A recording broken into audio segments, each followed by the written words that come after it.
ناظرین، آج کی اس ویڈیو میں ہم 5 ایسے عاشق رسول سلطانوں کا ذکر کریں گے جن کا دل ہر وقت حضور اکرم صلی اللہ علیہ وآلہ وسلم کی محبت سے سرشار رہتا تھا۔ نمبر 1، سلطان صلاح الدین ایوبی۔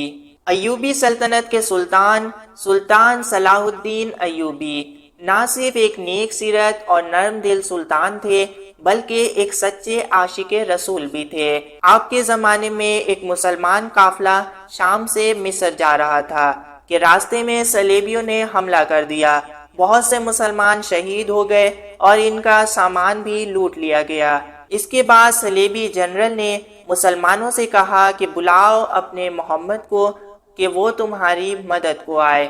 جیسے ہی یہ خبر سلطان تک پہنچی، سلطان صلاح الدین ایوبی نے قسم اٹھائی کہ اس گستاخ کو اپنے ہاتھوں سے قتل کروں گا، جس کے بعد سلطان نے 12,000 کا لشکر تیار کیا اور صلیبیوں سے مقابلے کے لیے نکل پڑتے ہیں۔ آپ کا مقابلہ 50,000 کے بڑے لشکر سے تھا، جس میں بڑے بڑے کمانڈر اور جنرل بھی شامل تھے۔ مسلمانوں کو اللہ کی مدد سے فتح حاصل ہوئی اور صلیبی جنرل کو گرفتار کر لیا گیا اور آپ کے سامنے پیش کیا گیا۔ سلطان صلاح الدین ایوبی نے اس گستاخ سے کہا کہ تو نے کہا تھا کہ بلاؤ اپنے محمد کو، تو میں ان کا صرف ادنا سا غلام ہوں۔ یہ کہہ کر آپ نے اپنے ہاتھوں سے اس گستاخ کا سر قلم کر دیا۔ نمبر 2، سلطان عبدالحمید ثانی، جو کہ اس وقت سلطان بنے جب سلطنت زوال کا شکار ہو رہی تھی۔ سلطان عبدالحمید ثانی حضور اکرم صلی اللہ علیہ وآلہ وسلم سے بے پناہ محبت کرتے تھے۔ ایک مرتبہ آپ کے دور میں فرانس ایک ایسی فلم کی نمائش کرنے جا رہا تھا جس میں ہمارے پیارے نبی کریم صلی اللہ علیہ وآلہ وسلم کی شان میں نعوذ باللہ گستاخی کرنے کا ارادہ تھا۔ جب سلطان عبدالحمید کو اس کا علم ہوا تو آپ نے فوراً فرانس کے سفیر کو بلایا اور اس حرکت سے باز رہنے کو کہا۔ سفیر نے کہا ٹکٹ ساری فروخت ہو چکی ہیں، اب کچھ نہیں ہو سکتا۔ سلطان عبدالحمید اپنی تلوار سفیر کے گردن پر رکھتے ہیں اور کہتے ہیں اگر یہ فلم ریلیز ہونے سے نہ رکی تو یہ تلوار تمہاری قسمت کا فیصلہ کرے گی، جس کی وجہ سے وہ فلم ریلیز نہ ہو سکی۔ نمبر 3، سلطان محمود غزنوی۔ غزنوی سلطنت کے دوسرے سلطان محمود غزنوی ایک نیک سیرت، حافظ قرآن، عاشق رسول ہونے کے ساتھ ساتھ ایک عظیم سپہ سالار بھی تھے۔ آپ ہندوستان میں 17 حملے کیے اور کسی میں بھی آپ کو شکست نہیں ہوئی، جس کی وجہ سے آپ کو بت شکن بھی کہا جاتا تھا۔ آپ بہت زیادہ عبادت گزار تھے۔ آپ نے پوری زندگی اسلام کی سربلندی کے لیے وقف کر دی۔ آپ کا مقصد اللہ کے دین کو زیادہ سے زیادہ پھیلانا اور اسلام کا پرچم کو پورے ہند پر لہرانا تھا۔ نمبر 4، سلطان نور الدین زنگی۔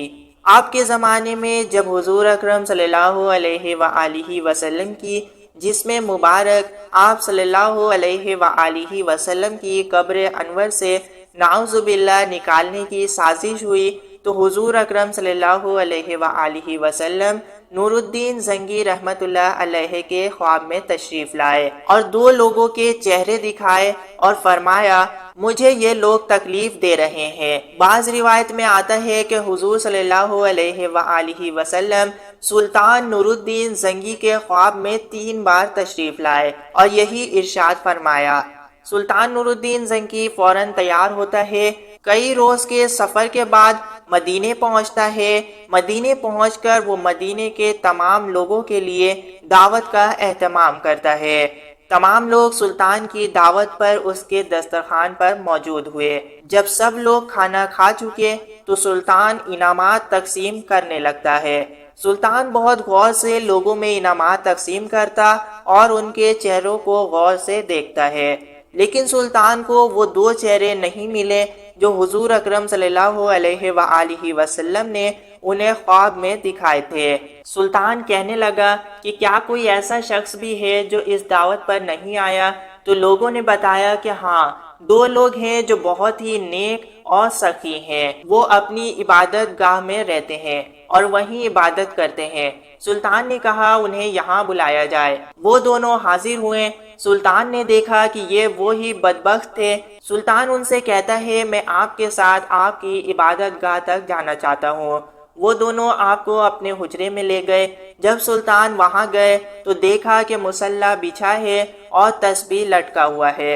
سلطان نے مصلی اٹھایا تو ایک بڑا سا سیل تھا۔ سلطان اس سیل کو اٹھاتا ہے تو کیا دیکھتا ہے کہ ایک سرنگ ہے جو حضور اکرم صلی اللہ علیہ وآلہ وسلم کی قبر انور تک جاتی ہے۔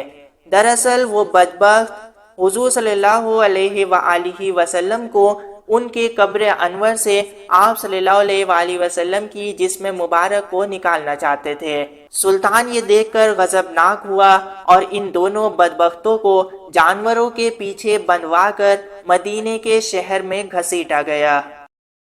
نمبر 5، سلطان ناصر الدین محمود۔ دہلی سلطنت کے سلطان ناصر الدین ایک سچے عاشق رسول تھے۔